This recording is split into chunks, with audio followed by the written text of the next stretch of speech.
So today we're going to talk about a knife that garnered more comments in my EDC video than everything else in the video combined. And that is my Cold Steel Rajah 2, the most ridiculous knife I own.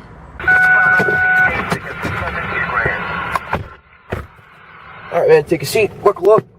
Ordinarily we'd start with orientation of the car here, but we got calls pending and we got to get to them. So, we're rolling. We're going to have to learn on the way.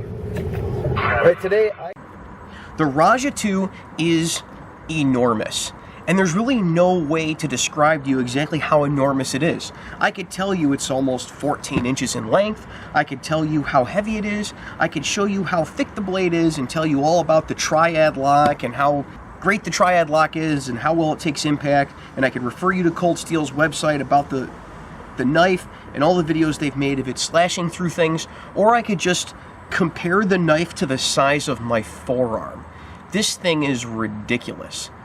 Now, it was in the EDC video just as kind of a shock factor because I own the knife and it's the most ridiculous knife I own, and I see so many ridiculous things on people's EDC videos that I know they're not actually carrying every day. I thought it would be something funny to put in the thumbnail and put in the initial intro to the EDC video, but this is a knife that I actually own, and the reason I actually own it is because I found it on sale a couple of years ago. It was like $125, and normally they're almost $200. And it was one of those things that I just had to have. It has got to be the longest folding knife I have ever seen in person that actually can be used. And that's the cool thing about it, is that it actually can be used. I've seen big old folding knives that are, just enormous versions of buck knives, but you can't actually fit those in a pocket. And the funny thing about the Cold Steel Rajah 2 is that you can fit this in your pocket and take it out and have an instantaneous machete. I think a knife like this would stick out and look really funny in your pocket. If you have your shirt tucked in, I mean, it sticks out a little bit, but not like crazy style, and you wouldn't really see how deeply this thing sits in your pocket. And if you throw a little shirt over it, maybe a little bit, no one would even know. It just looks like a normal pocket knife there. It's a machete. This little clip clips to the inside, hooks to the inside of your pocket, and opens it for you. You don't even have to use two hands to open this or anything. It comes out faster than a switchblade. And your hand's all the way back after you open it, all the way to the highest leverage point, all the way at the back section of it. I guess you could choke up on it if you were doing some small task, but I mean, realistically, something like this, why would you choke up on it? It's obviously made for chopping stuff. Bam! I didn't even put any effort into that. I love this thing. It is so much fun just to play with. And look at the leverage you get from that. I mean, from the maximum impact point to the edge of your hand. I mean, you would think it'd be at the lock point, and it says it's a 6-inch blade, but I mean, it has leverage for chopping like a full-size fixed blade knife, like a K-bar, but with a big front end. It's actually called like a kukri grind. The thing's awesome. Now, what does it have to do with police work? Absolutely nothing. Have I carried this at work? Yes, to show people it because I think it's cool. Have I ever used it at work? Yeah, one time because I happened to have it in my duty bag and I needed a hatchet. It's a very expensive hatchet. $200 is an awful lot of money for a hatchet, but it works pretty well as a hatchet. Oh, what the hell, I'll do it again. Well, bam! Ah, so much fun. So police related? Not at all. Cool? Yeah. Let me give you one bit of advice that I tried to give everybody who asked what kind of knife that was in the comments.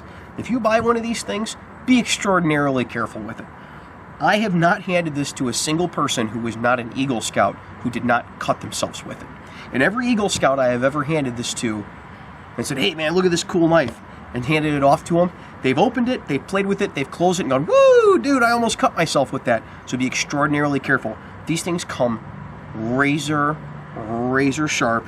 There is absolutely no safety distance like you would have with a normal knife. You've got a little choil there that would normally keep your hand from getting close on the blade when you close it up like this. And it is so heavy, the blade is so heavy, so long, curved, and there's so much leverage involved with this, even without the spring mechanism that holds the thing in place, that it's extraordinarily easy to hurt yourself with it. So if you're gonna buy one of these, and I mean, it is cool, it has nothing to do with police work or security work, but it is cool, And I'd suggest buying it. If you're really into knives, these are a really cool thing to have. But man, you have to be careful with it. It's less of a pocket knife and more of a pocket sword or a pocket machete. And if you ever handled swords or very sharp machetes, you know it's very easy to hurt yourself playing with these. So if you're looking for an EDC knife, I wouldn't suggest it. If you're looking for a machete you can carry in your pocket, well, sure. If you can't carry a gun, but you can carry a knife, and there's no laws where you're at against these things, I mean, this is the next best thing to a knife. I mean, I'd probably rather have this than most pocket 22s and 25s, to be honest with you. I mean, this would really, really mess somebody up. I mean, if we were to throw out all liability laws and throw out all criminal laws, this would probably be a better thing to have than most small pocket pistols in 22 and 25, but you're definitely not going to be doing like whittling with this or opening packages. You open this up in the middle of a department store or something. I don't care if you're in the middle of Texas or Oklahoma or somewhere that's really knife friendly. That's gonna grab somebody's attention right there. So maybe I'll do some videos in the future on knives that I have used for police work and things that I think are good for police and security work, for EDC carry-in, for knives, and for everyday uses, and jimmy indoors and things like that with your pocket knife. But for right now, everybody was asking about it, and I figured, hey, if everybody wants to know about it, I'm going to let you know. This is the Cold Steel Rajah 2. I'll put a link to it down below in the description. If you're looking for the coolest, biggest, most ridiculous knife you could possibly carry around, this is probably it. I'd like to thank all the Patreon supporters, and especially the shift supervisor level Patreon supporters that we have listed here. Your contributions are what allows free field training to continue on and become better. Thank you.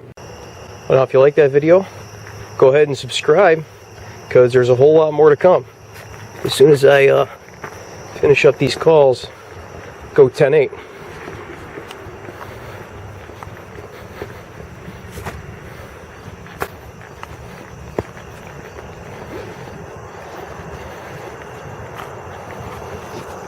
County 291. 291.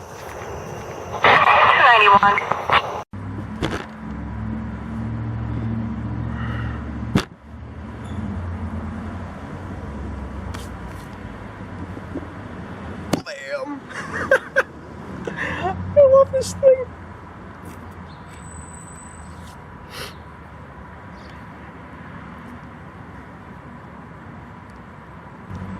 Bam! I love this thing. I didn't even put any effort into this. This thing is so much fun to play with.